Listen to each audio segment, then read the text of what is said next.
Ce programme vous est proposé par Sansa Studio en partenariat avec Skywood, la solution innovante et durable.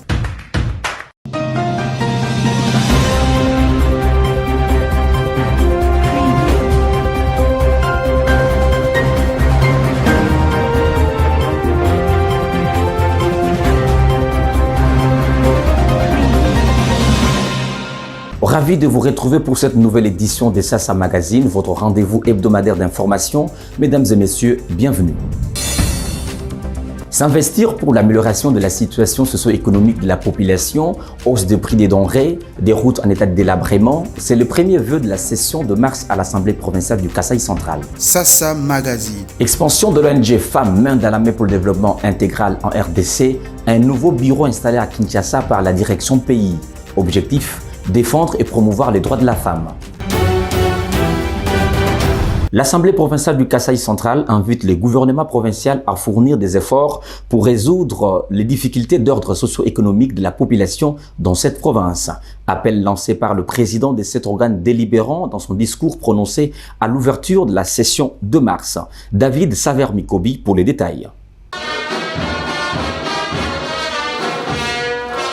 Pour le président de l'Assemblée provinciale, la situation socio-économique difficile vécue actuellement en province n'est pas susceptible de faciliter le bien-être social. Voilà pourquoi il invite les gouvernements provinciaux à agir pour changer la donne. La hausse des prix des denrées alimentaires de première nécessité du carburant provoquant ainsi l'insécurité alimentaire et l'augmentation du prix des transports en commun. Plusieurs têtes d'érosion menaçant la province, nous demandons au gouvernement provincial de prendre des dispositions qui s'imposent et surtout il vient d'être doté d'un budget pour l'exécution du traité, pour que ce budget soit mis en application à l'urgence pour l'amélioration des conditions sociales des populations de notre province. Bien que les priorités de cette session n'aient pas été explicitement listées, Jérôme Montou plaide pour que la population accompagne diverses initiatives. Cette session va se pencher sur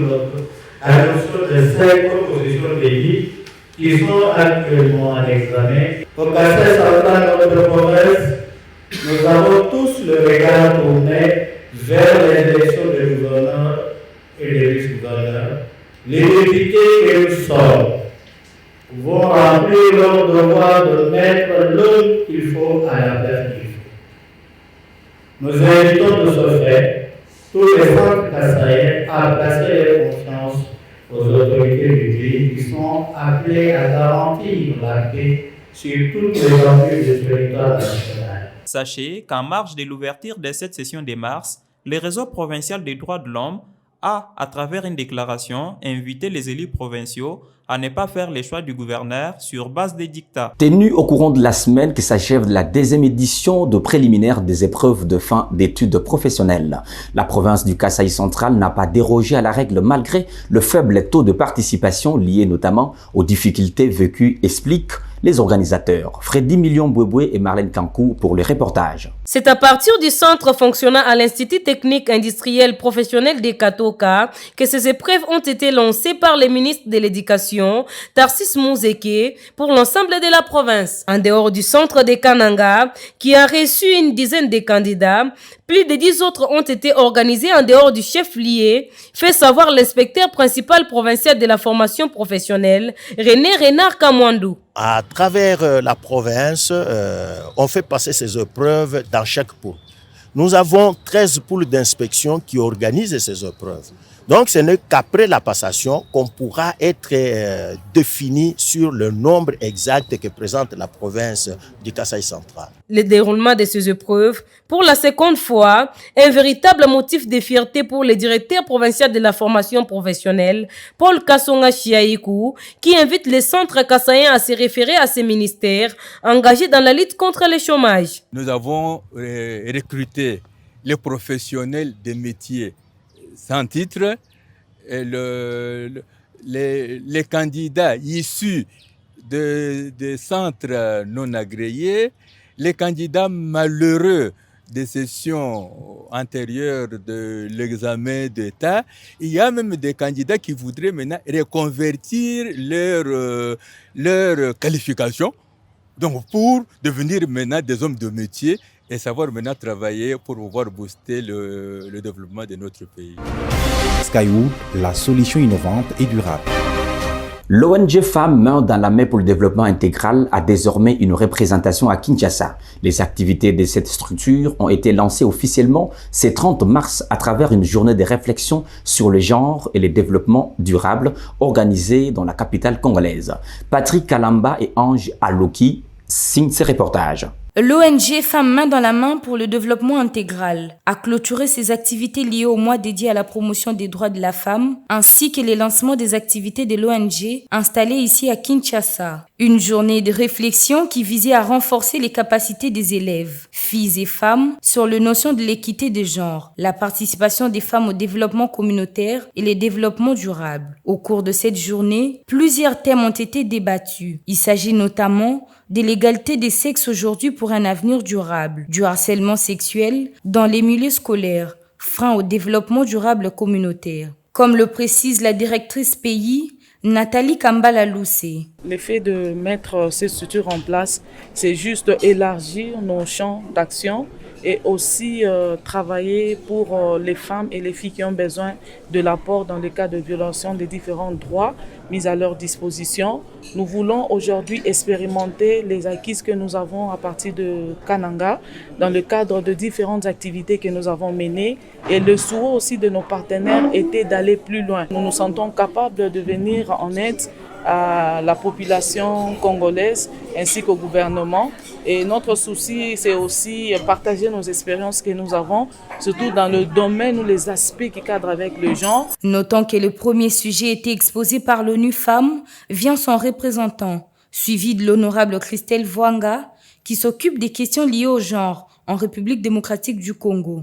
Cette dernière lance un appel aux femmes d'intégrer l'administration et les institutions pour mettre les femmes en avant. La journée s'est clôturée par l'installation des membres de la coordination FMMDI Kinshasa, représentante pays. Semaine mondiale de lutte contre l'endométriose, la dernière semaine du mois de mars a été mise à profit par l'ASBEL Endocare pour une journée de sensibilisation autour de cette maladie dans la commune d'Ndjili à Kinshasa. Faisons le point avec Ange Aloki, Bertino Mayaya et PM Mena. L'éradication de la maladie endométriose à Kinshasa préoccupe au plus haut point l'ASBEL Endocare. C'est pourquoi cette association est descendue ce samedi 26 mars dans la commune d'Ndjili pour une journée de sensibilisation dénommée Endo Carrefour. Endocare sensibilise les femmes de ces coins de la capitale de la RDC sur cette pathologie méconnue qui touche une femme sur 10 dans le monde. Elle varie entre 15 et 45 ans chez les femmes. Selon les organisateurs, cette journée de sensibilisation dénommée Endo Carrefour vise à faire découvrir et à améliorer les connaissances sur cette maladie et d'avoir des bases sur la manière d'y réagir. Il y a eu des femmes qui se sont manifestées, beaucoup ont des douleurs, soit elles-mêmes, soit leur sœur, leur maman ou quoi. Et pour ça, en tout cas, il y a eu des réactions et des dames ont été conduites chez des médecins pour qu'elles soient prises en charge. L'endométriose a des conséquences très néfastes sur la santé de nos jeunes filles, sur la santé de nos mamans. En ce sens que l'endométriose peut causer de la mort, l'endométriose peut causer de stérilité. Alors, d'où l'importance pour nous de venir sensibiliser la population. La présidente de l'ASBEL Endocare, Gianni Moulanga, a appelé les femmes de briser les tabous de règles afin d'aborder aisément les sujets endométriose pour sortir ainsi cette maladie de l'ombre. Nous nous disons que notre arme principale, c'est la sensibilisation. Quand nous sensibilisons, en fait, les gens sont au courant de la maladie, les autorités sont au courant de la maladie, ça permet de connaître l'impact de la maladie et de mettre en place des politiques qui sont appropriées pour permettre de prendre en charge ces femmes-là. Mais il y a des plaidoyers que nous faisons auprès des autorités pour qu'ils nous accompagnent en fait dans ces démarches, surtout dans la partie prise en charge de femmes. Il y a lieu de noter que l'ASBEL Endocare mène depuis près de 2 ans en République démocratique du Congo un combat sans merci contre l'endométriose. La ville de Kananga a abrité la phase finale de la première édition du concours d'art oratoire interscolaire. Il s'est agi d'une initiative de la compagnie Congo Business Club organisé à l'intention de jeunes filles dans le cadre du mois de la femme. L'étape finale qui s'est tenue dans la salle Père Cambier a tourné à l'avantage d'une élève que nous découvrons dans ces reportages de Passy Kabouya et Marlène Kankou.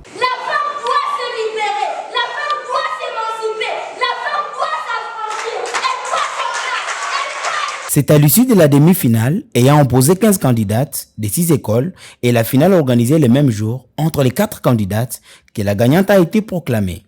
Il s'agit de Divine Odiambumba, de la 4e à l'Institut Yana Tchéli.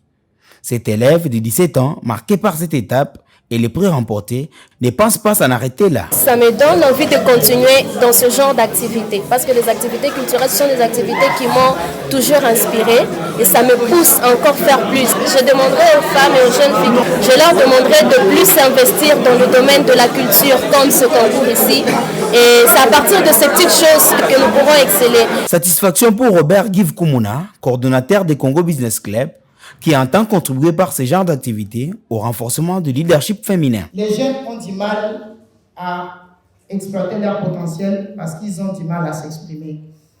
Ces jeunes filles aussi qui sont victimes d'abus sexuels et autres ont des problèmes de dénoncer ces abus parce qu'ils ont du mal à s'exprimer. Et les meilleurs moyens dans notre communauté de pouvoir communiquer, c'est à travers l'expression. C'est pour ça que nous avons voulu perfectionner la capacité des jeunes sur la prise de parole en public et l'oratoire à travers ces projets du cabinet d'oratoire. Faisant partie des invités qui saluent l'initiative, le coach entrepreneur Franck Kadiamba souhaite qu'elle s'élargisse. La prochaine fois, j'ai demandé qu'on puisse organiser comme ça, mais en anglais, pour que ceux qui réussissent à parler correctement anglais, mais en public, qu'ils puissent aussi bénéficier d'autres choses, même des études en dehors de notre pays. Skywood, la solution innovante et durable.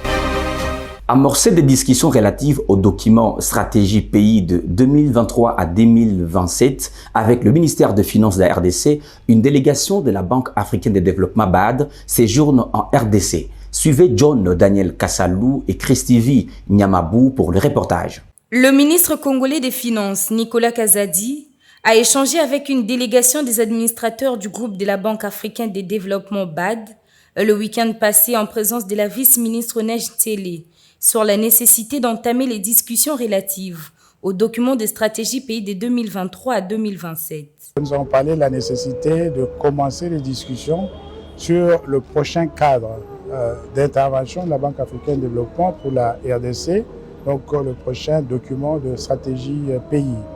Et ça, ce sera pour la période 2023-2027, étant donné que le plan national de développement de la République du Congo a été adopté, je pense, l'année passée au niveau du gouvernement, parce que le document de stratégie pays s'inspire évidemment de tout ce qu'il y a comme grande orientation en matière de politique économique, politique sociale de la République et la Banque africaine de développement intervient pour accompagner le gouvernement, les autorités dans la mise en œuvre des réformes arrêtées au niveau du pays lui-même. Ces échanges ont également porté sur la coopération entre la BAD et la RDC, le renforcement du portefeuille, ainsi que l'octroi d'un appui budgétaire. Merci d'avoir été des milliers à nous suivre, mesdames et messieurs. Passez un excellent week-end et l'info continue sur www.sasastudio.net.